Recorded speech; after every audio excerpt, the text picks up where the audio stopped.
Hallo, ek is Marius Greiling vir Suidlanders Media. Dit lyk my hierdie week na die G20 waar Cyril so onderlangs 'n paar grappies teenoor Amerika gemaak het, gaan Amerika die laaste lag hê. Weet jy van die AGOA Act? Dis nou die African Growth and Opportunity Act, wat die laaste 25 jaar toegelaat het dat Afrika lande hulle goedere na Amerika toe uitvoer met geen tariewe of ekstra onkostes nie. Wel, AGOA het so tydjie terug op 'n einde gekom.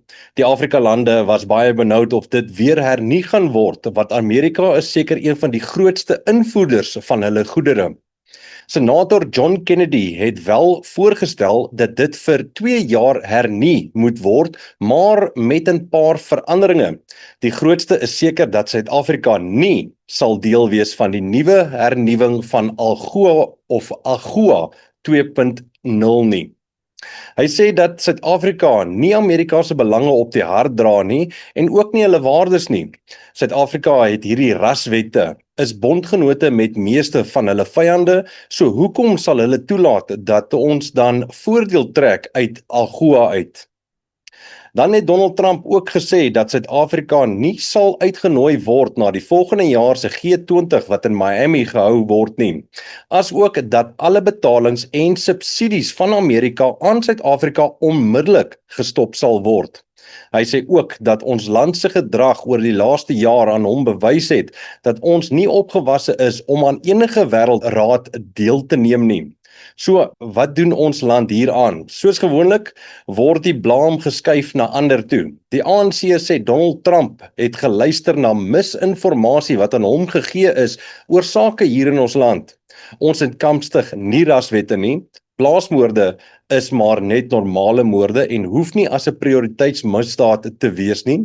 Liedjies soos Kill the Boer is maar net liedjies en expropriation without compensation is nie regtig waar so erg soos wat dit klink nie. Nou ek is nie altyd 'n groot Amerikaanse aanhanger nie, maar in hierdie geval is hulle besig om reg deur ons onkundige en korrupte regering te kyk en ek en jy gaan dit op die ou ende voel. Die Firearms Control Amendment Bill van 2025 is weer op die tafel by die parlement.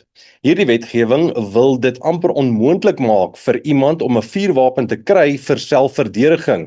Sportskietlisensies gaan ook verminder word en die hoeveelheid ammunisie wat jy mag hê, gaan ook verminder word. En dan nou die mense wat versamelaars is van wapens, sal dalk ook nie eers hulle versameling by hulle mag hê nie.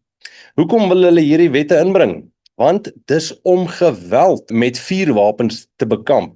Die ironie van die saak is dat ons eie polisie meer wapens verloor het of van gesteel af is as enigiemand anderster.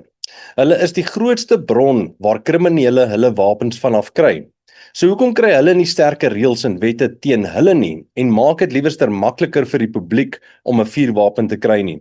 Die publiek kyk na hulle wapens en meestal gebruik hulle dit binne in die wet vir beskerming, sport en jag. Die ontwapening van ons burgers is maar eintlik die doel en nie om gewelddadige kriminele te stop nie. Dan by internasionale nuus. Rusland is nog steeds besig om stadig maar seker meer grondgebied te wen in Oekraïne. Amerika en Zelensky laat klink dit of daar binnekort 'n ooreenkoms gesluit sal word om die oorlog te stop, maar die Kremlin het gesê dis nog baie ver weg om enigsins eers positief te kan begin dink aan 'n ooreenkoms tussen die twee lande. Dan die Europese lande aan die ander hand is weer half teen 'n ooreenkoms waar Rusland grondgebied in Oekraïne kry en dat Oekraïne nie mag deel wees van NATO nie. Inteendeel is baie van die Europese nasies besig met beplanning om hulle eie weermagte te vergroot en te versterk, sodat hulle in die nabye toekoms hulle hulself sal kan beskerm teen Rusland. Dit klink nie soos lande wat van plan is om sommer maar net te help om vrede te maak nie, eerder soos lande wat dalk nog petrol op die vuur wil gooi. Die wêreld bly praat oral van vrede, maar daar begin net al hoe meer konflikte oral uit te breek. Soos daar staan in Jeremia 6 vers 14 en Jeremia 8 vers 11. En hulle genees die verbreeking van die dogter van my volk op die maklikste manier deur te sê vrede, vrede, terwyl daar geen vrede is nie. Interessant dat dieselfde vers woord vir woord 2 keer in Jeremia voorkom op verskillende plekke.